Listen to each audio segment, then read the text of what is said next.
So you know that audio drama we mentioned way back in part 3 or something? No. So like there's this pair of characters in this game. Why are you kids hitting Aerith?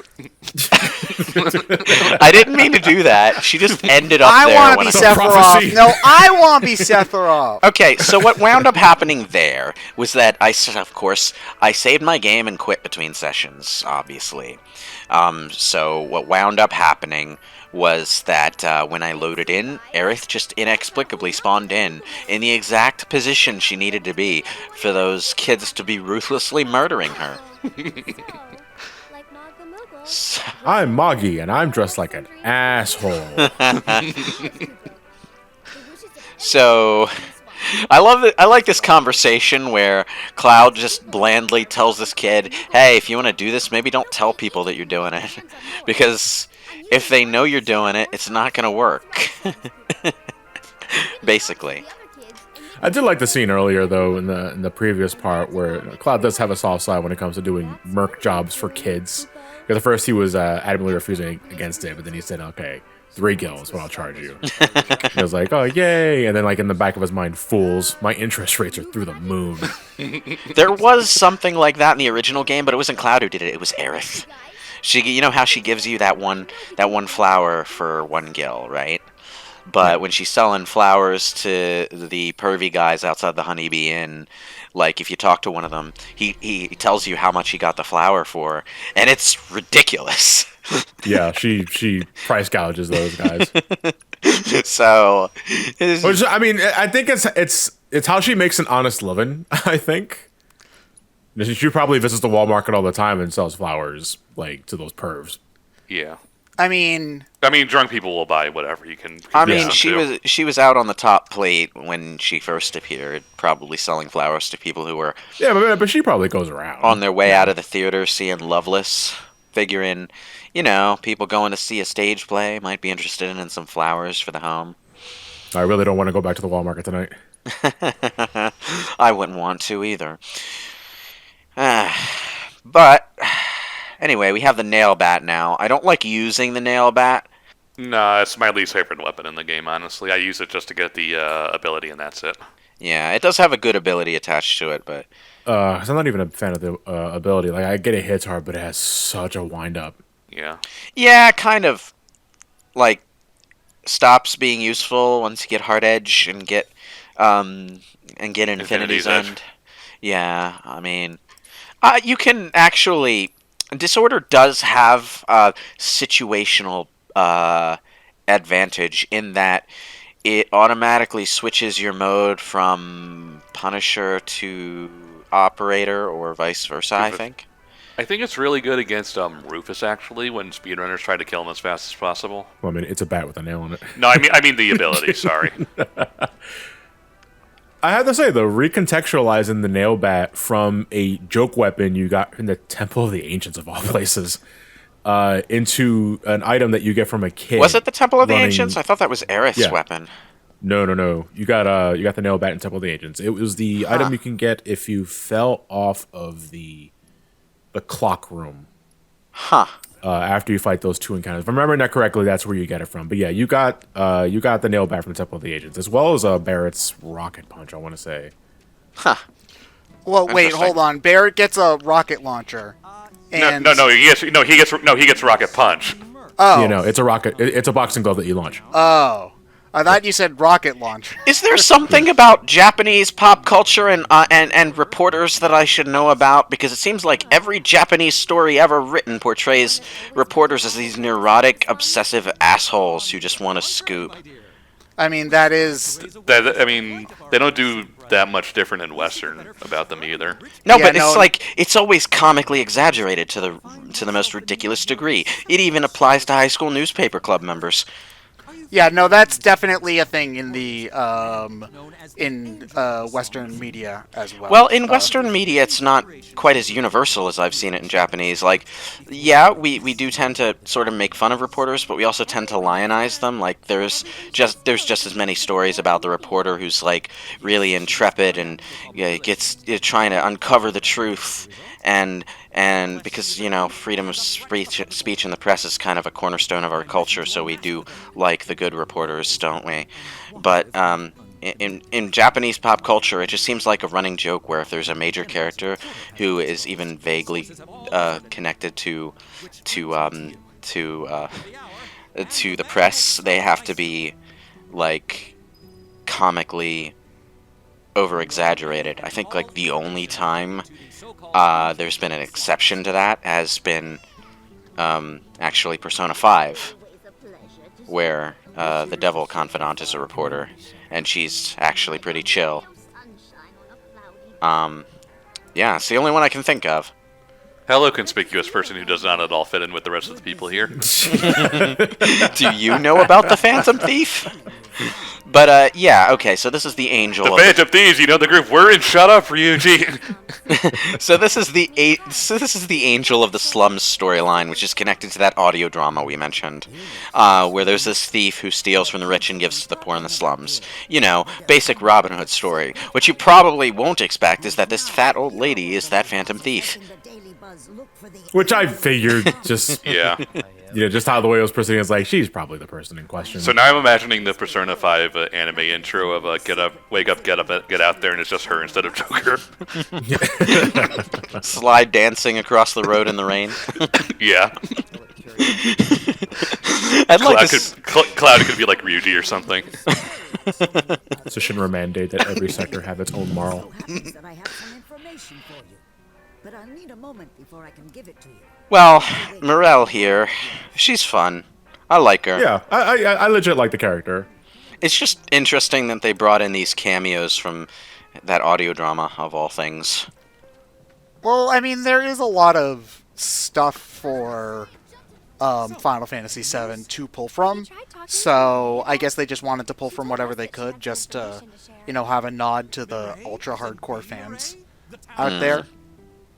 It's just kind of an obscure corner of the franchise to pull from that exists in, putting it bluntly, an obscure corner of pop culture mediums in general, because, fuck, you rarely ever hear anyone talking about audio dramas these days. They still make them, but... Well, yeah. I think they're also, again, a much more Japanese thing. Like, we have audio books. Not even. There are audio dramas for, like, Doctor Who and stuff, too. I mean, they did one for Sandman actually recently. Yeah, they make audio dramas. You just don't hear people talk about them because it's not a very popular medium. It's really niche. There's a you need to sell them as podcasts. Yeah, there's a market for them, most assuredly, but it's not a very large market. So. Can you imagine if the 10 audio drama was sold as a podcast and it was actually just like Titus and Yuna reflecting back on that shit that they went through? Waka definitely listens to all of those alt-right, Waka's deep into that shit. Yevon podcasts, Now I'm trying to imagine like a Spira version of Donald Trump and what that would be like. Alex, a Spira version of Alex Jones. It would probably just be Seymour again, wouldn't it? Probably. Huh. 9 out of 10 chance. Hold on, wait a minute. I'm trying to think if there's any other character that listens more of a Trump persona than Seymour. Well. Now I'm just imagining Donald Trump turning into like 3 different demon monsters over the course of an adventure. And it's not leaving my head. Oh, God. It's election day. It is election day. Oh, God. So now you know when this at the time of recording this. At the time of recording this is election day. Now you know when this was recorded. So if we seem a little bit more anxious than usual, that now you That's know why.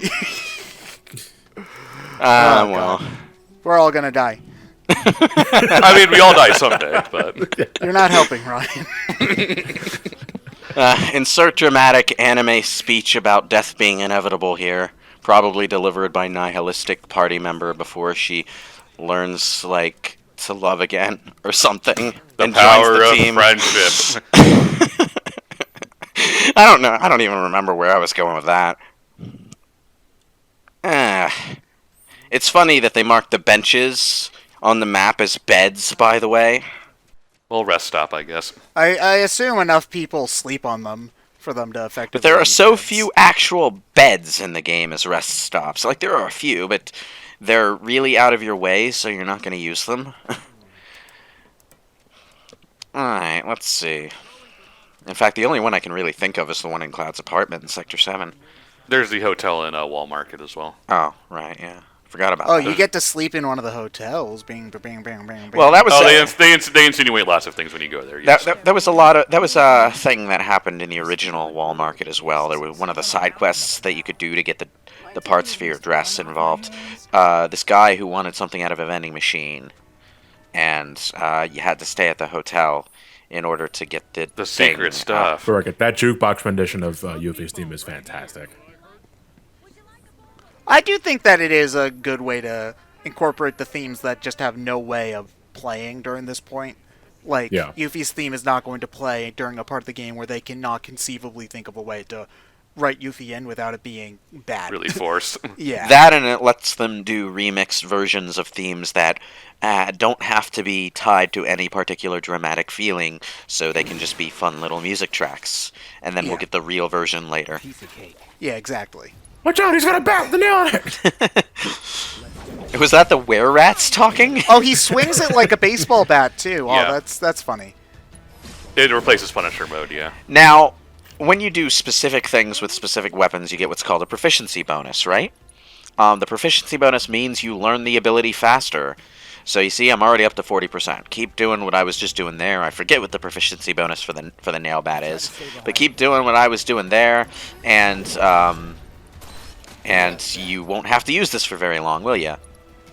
Thankfully.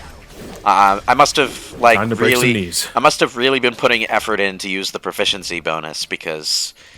You want to get out of this weapon as fast as possible. Yes, I do. Yes, I do. So is it bad on purpose? You see me obsessively going into the menu to check how close I am to finishing it? I'm at 80% now. I only need to fight one more fight. Let's go find some random hedgehog pies to beat up so that I can switch back to my Buster Sword. Let's see, who owes me money? And... Nothing here. there's some boxes to break. And you got a potion and some MP restored. Yep. Always go for the boxes that you know are going to be there, because if you've spent any amount of time somewhere else, they'll have respawned.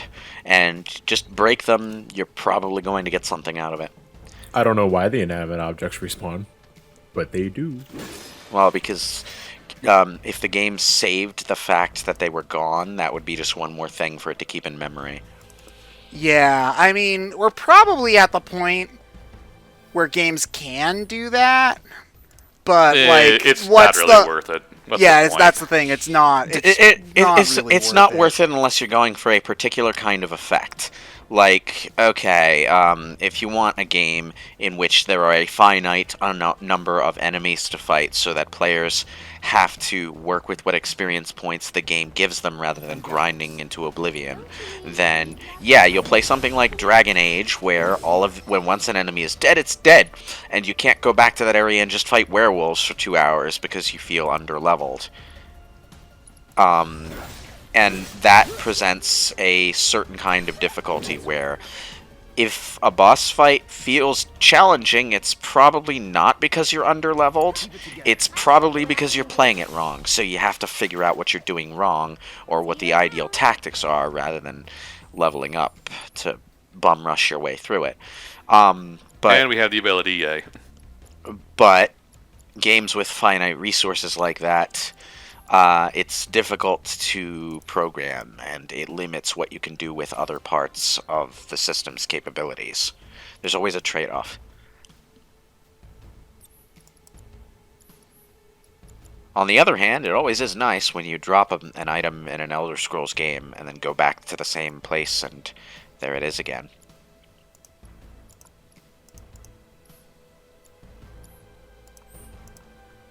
In fact, I think the game would be intensely frustrating if they didn't do that, because so many times I delved into a dungeon and killed the enemies and realized, shit, my inventory's full, and this enemy still has a sword. and I want to loot the sword, but I can't carry it, so I have to go back to town and sell all I can't possibly carry 99 potions, and then 98 is fine. I have to go back to town and sell all the scrap weapons that I picked up from the other enemies, and then I can go back and pick up that sword and continue along my way in the dungeon. Look at me Drop on the carrying floor. 249.9 pounds of gear and materials, jumping around in all these acrobatics. Pick up a 1 ounce feather. Suddenly I'm over and covered. I can't jump 2 feet. Actually, I think the Elder Scrolls games generally just don't give those kinds of items any weight at all, which is the sensible thing.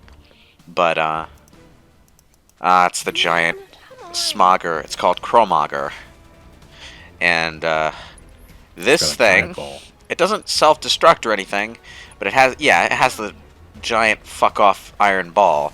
So if this thing hits you, night. Yeah. So. This is one of those battles where you're definitely going to want to switch characters a lot, because when you switch away from a given character, they generally do a good job of blocking attacks and dodging attacks. So you don't have to worry about the Chromogger killing them. But the other thing is, monsters are naturally inclined to go after the character that you are in manual control over. Yeah. So, Which, I mean, how do you feel about that? Because I feel that... It depends on the maybe game. it'd be too easy if the enemy was always focused on the other character and they're not focusing on you. Yeah. well, It depends on the type of game, because it's annoying when you can tell that that's what's going on. I think is Yeah. the. I would like some level of like an aggro meter where if you switch because you've been using Cloud for too long, so I can run around as Aerith and then get a chance to use healing spells or whatever. That's fine. And then they Yeah, like change enmity is based on who's doing the most damage at the given time. or the Well- most stuff. I feel. on the other hand, you can do some interesting tactical things by switching characters specifically to draw aggro to a specific member of your party while the other character is doing certain things. So Doesn't Cloud have a provoke? Or am I thinking of There is a somebody else? provoke materia. Yeah, okay. I think it sucks when it's like on a dime. So you're over here, you're as Aerith, you're doing spells, whatever. You switch to Cloud, the boss immediately turns around and starts walking towards Cloud. That's the kind of thing that really breaks my immersion and starts to annoy me. It's not always immediate. It depends on the enemy. The Chromogger here, like, they really want you to switch party members specifically to draw his attention, because he switches pretty fast. But I'm not saying specifically this game, but there are definitely games that do that, and it's annoying when it does happen. also, you might notice that Aerith's basic attacks are doing weakness damage. That would be because I intentionally put the elemental lightning attack on her weapon, so that I could run around like this and elemental just materia. cheese the boss. And Yeah, elemental material was always one that had better means as a defensive tool in the original game. Now because use it on offense. The elemental variety wasn't that good at all in the original game, unless maybe if you attach poison to it. damn it, Aerith got stunned before her second spell could go off. Yeah, Yeah, but now it's just way better in this game in all fronts. I used a goddamn ether just so that she could double cast again, and Yeah. it didn't work out. Okay, it's like it didn't even look like he was hitting her that hard, but I found that really fun. That was his weaker attack, I think. The overhead is the one that hits Yeah, hard. it wasn't Skullcracker. Skullcrackers we want to watch out for. Yeah. But even that did actually quite a lot of damage, though, so... And that was blocked. Okay. Let's end this. Oh, Handy one. I only needed one spell for that. Okay. Waiting for it. I set myself up for a dual cast, and I didn't need a dual cast. Okay. Man. I really, really love Arcane Ward. It's funny, though, that Aerith gets her best ability at the very start. And, like, she gets other abilities, and they're nice, but they're not anything to write home about. Like, they can be useful in certain situations, but really, Aerith's main function is to put down that Arcane Ward so you can just unleash hell on the enemy with double casting. You get a party of 3, and you got Aerith with one full ATB god. Just put down an arcade ward and have the other two characters go to town immediately.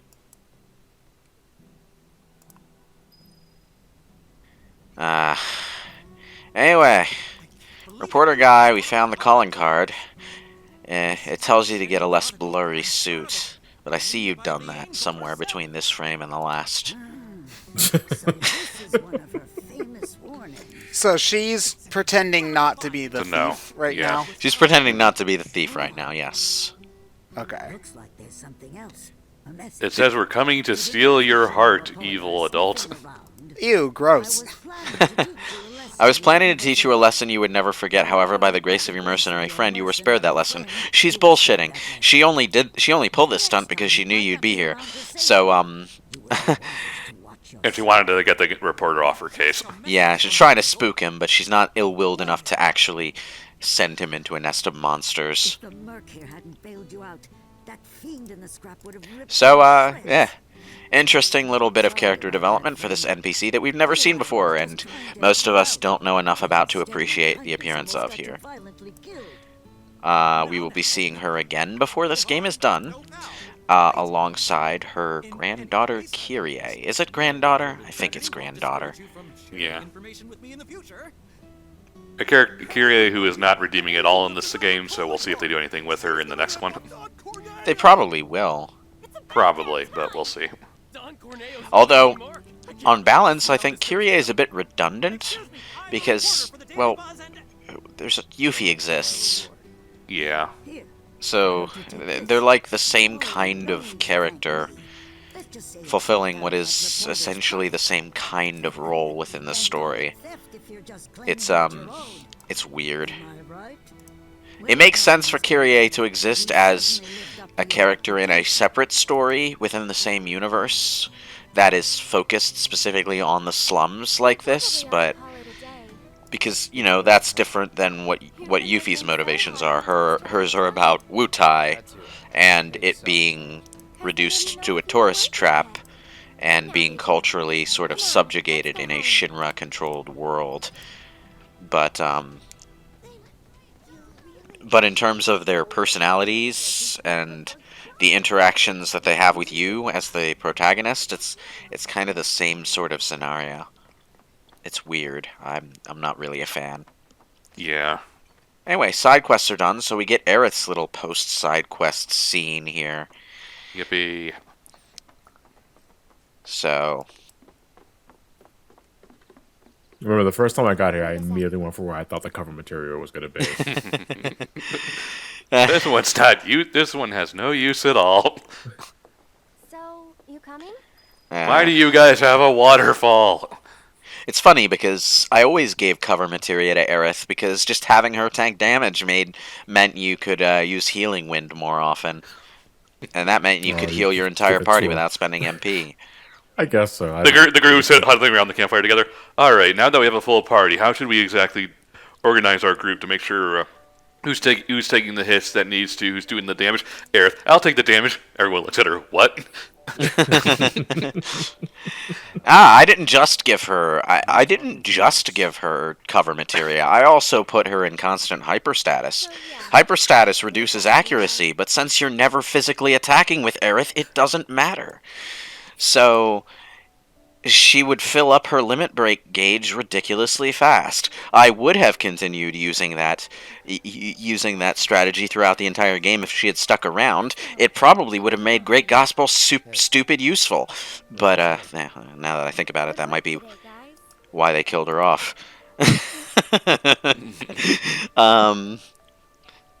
Like, imagine just playing the entire game with Aerith on your party and having her play cover materia tank, giving her the Great Gospel limit break, and spending the entire second half of the game invincible.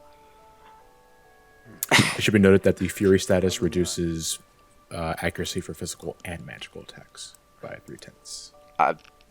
Do magic spells ever miss? I've never seen it happen. I never casted magic a whole bunch in 7 under Fury status, so I cannot say. I've never seen a magic spell miss. Like, never. Literally never. the feeling I get. Huh. Interesting. I'll have to look that up later. Hardly can. Cloud's like, oh great, I've heard about crazy cat ladies who talk to their pets all the time, but I ran into a crazy flower girl who talks to flowers. We won't Eh. see them. But this being a scene that you only get if you do a certain amount of stuff with Aerith does make sense, since she is unloading some fairly personal shit on you right now. Makes sense that you would need some time to close the distance before that happens.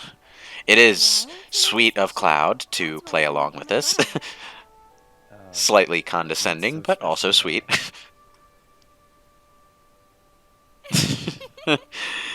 Okay. It's April 30th. Do you know what that day is, Cloud? Oh no. So, anyway, speaking of the cover materia, there's a big glowy purple materia. Behind you, Cloud. Don't walk away Cloud. from it. It's just the cover materia, Cloud. That's the spirit. Why'd you say spirit? Okay, so, we're just gonna turn around and grab the glowy purple thing. Excuse me, Aerith. Aerith, would you say that the spirit's within? Oh god. Unlike the cover materia, though, this is just the MP up materia, which is handy, I suppose. But I have a feeling I'll use that kind of stuff more in future episodes when I have more materia slots to work with. Yeah, it's one of those things that it's not great early on, but it's worth leveling up for when you want You to get to dedicate really... it. You save it for a more dedicated magic build. Like if you are strictly, I'm going to make Aerith my nuclear weapon with magic, then and nothing else, then I would say that's it's most useful. Oh yeah, but since you don't get to use Aerith much until late game after this, then it's not super useful early on because it's percentage based, of course. So you get more of a payoff for it later on when you're at a higher level. Where have you two been?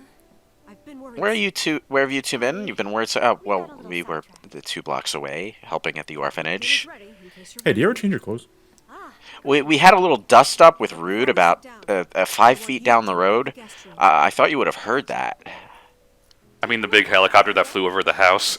The epic air horn when Aerith said, "You know I can't do that." I'm pretty sure that parts of the house got singed from the fire magic we were using. I like how hostile Elmyra is in this version, because she doesn't just politely ask you to walk away. She cuts down to the bone.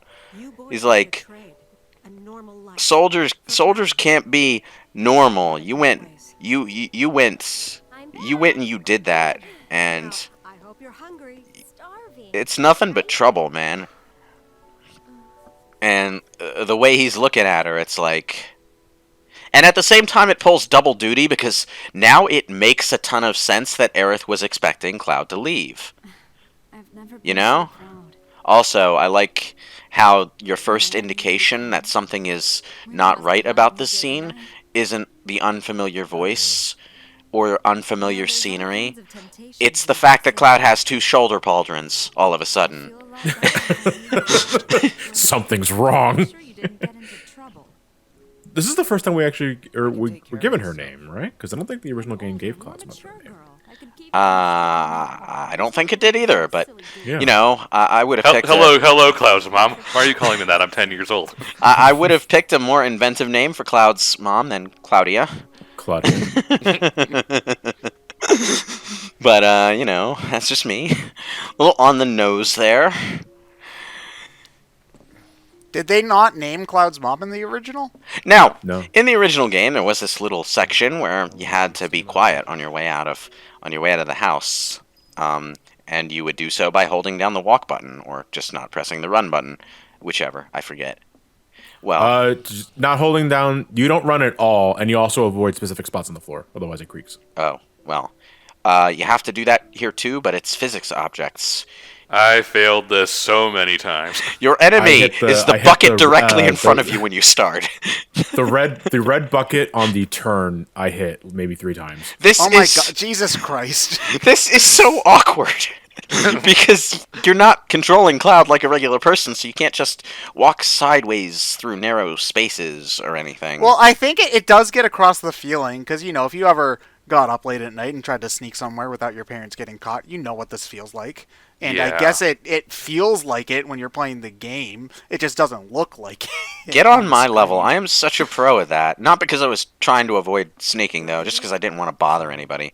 But I'll get up in the middle of the night, won't even bother turning the lights on. I'll just use my night vision.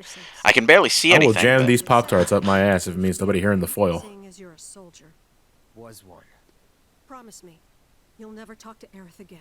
This conversation with Thank you.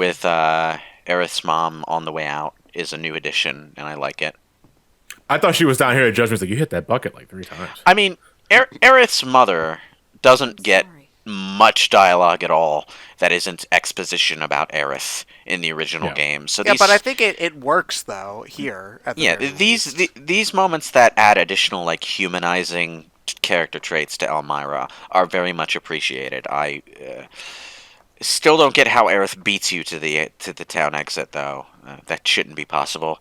Secret underground tunnel. Did she jump out her window and leap across the rooftops? Maybe she does have what it takes to be in Soldier. She's got her super ultra Sailor Moon It powers. isn't the new Florist.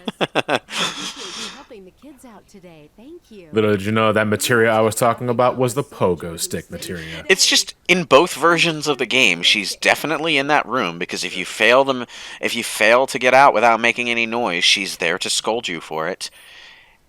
But in both versions of the game, she somehow beats you to the town exit. It's Schrodinger's Aerith. She's Yeah. both there and not there at the same Not there time. at the same time. Only exists when someone can see her, huh? Or when you Yeah. knock over a bucket. She only exists when the camera's pointing at her. It should have been her summoning animation in World of Final Fantasy. Just kick a bucket over. Is everything okay? So it's a hardware saving measure. I got it. Okay. Hi, Aerith. How the hell did she get here that fast? Look who it is. There isn't even an alternate path you can take. It's magical. What are you doing? Magic, that's my specialty. No, again, it's like Knuckles knowing Angel Island in and I'm not out. sick of you yet. Probably no Sector 5 like the back of her hand. Oh, you went through the waterfall, didn't you? I knew there was something behind there. Yes, exactly. There's something behind the waterfall. Exactly. Secret tunnel. Secret gave tunnel. Cloud gave up pretty easy there. Her dress is looking pretty dry, though. Magic? Fire magic? Cloud, seriously, you gotta stop eating burritos before bed. It's not good for you. Cloud? I'm a little puzzled about that one. What? The tier? About it happening, like, right at this moment. What was the thought process that triggered that one? I don't get it. Was it was a physical contact with Aerith? I don't know. Because there was something similar when Oh yeah, but that was Aerith. but that happened because they were talking about the materia in her hairband. I just could assume in close proximity. Maybe a certain trigger word. I don't know. Yeah, I'm Mystery. I'm trying to figure out specifically what about it in that moment would have made him wig out, but I'm not getting it. I don't get it. I'm dumb. See you guys all in part 21.